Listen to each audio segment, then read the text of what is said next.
Loving and Living Your Way Through Grief, Chapter 1, Lori's Letter. Maya Angelou said, "Try to be a rainbow in someone's cloud." My husband had a close friend who was about 20 years younger. His name was Chappie, and he called my husband Dad. We spent lots of time together with Chappie and his wife Lori. A few months after my husband died, Chappie died with no warning. I immediately thought of his wife and wanted to help. Since she lived on the mainland and I lived in Hawaii, I couldn't visit her or take her a casserole, but I was inspired to write her a letter. The words just flowed from my heart, and about what she needed to know right then and how she could take care of herself. Knowing that the mail can be very slow from the islands to the mainland, I emailed a letter to Rose, my good friend who lived a couple blocks from Lori, and asked her to hand deliver it so she could have it right away. This is Lori's letter. My dearest Lori, with my words I send love to wrap you up and comfort you. There's no easy way to go through the experiences that you're having now.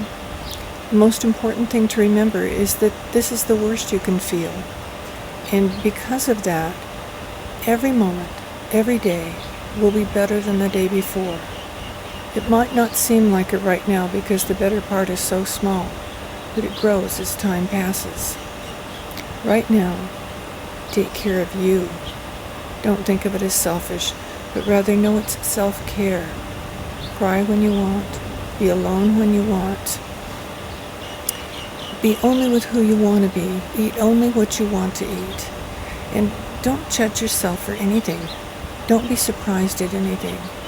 If someone says or does something that makes you upset, then let's step back and let that go. People don't know what to say in this situation, and they frequently say strange things or things that just seem wrong. Don't waste your energy trying to find out why they said what they said or did what they did. Just love them. Forgive them. They're trying to do something, but they don't know how. Let people do things for you. Let them take care of you. If they keep asking what they can do, just ask them to hold your hand and sit with you for a while or get you a cup of tea. You don't need to take care of them right now. People say dumb things. Sometimes I feel like if one more person says, "I'm sorry for your loss," I'll just scream. So now when someone says that, I think about what they could say if they would say something better. I know I'll never say that, and I know it's never spoken with malice. Just say thank you. Saying thank you is healing. I keep track of everything people did and every flower they sent and wrote personal thank you notes. Something about the process of writing the notes helped get me stronger, helped me to be able to smile again when I didn't think that would happen. I also got a journal for letters just to Ron. I write him whenever I need to. I can miss him. I can crave him. I can be really angry with him. It doesn't matter. What does matter is that I'm expressing how I feel at that moment. And everything that I feel and that you feel is okay. The more I write about something, the less it weighs on me. Keeping things inside just causes stress and all that comes along with that. Expressing myself is like letting go of a deep breath of air. There are lots of things now that I don't have to keep writing about, and that feels really good. I've also established a daily meditation practice. It takes different forms all the time. Sometimes it's a walk, sometimes it's sitting outside where it's beautiful. Sometimes it's just being still. This allows me to reboot and refresh, and I highly recommend it. And your dear daughters, just love them. Listen to them without judgment. They may say some strange things, and that's okay. Just love them. If you can, spend some time sitting with them. They may be really angry in addition to being really sad, and they have a right to be. No one wants to never be able to be with their father again. Just love them, hold them, let you know you hear them. I'm always here for you. I've had way too much experience with this and would love to use that experience to help in any way I can. My love always, Emily. I kept thinking about Lori and wanted to do more.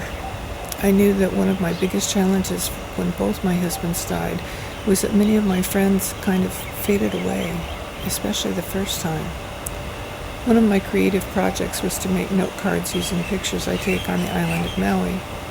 I decided that I would send Lori a different card every week, so I started writing down what I wanted to tell her for that first week after first year after Chappie died. I was amazed that the notes started flowing, and within 2 days I'd written the content for 52 cards, one for each week. The writing process turned out to be therapeutic for me, and I hoped the notes would be therapeutic for her too. And I know that for this year, each week she'll be reminded that she's loved and supported.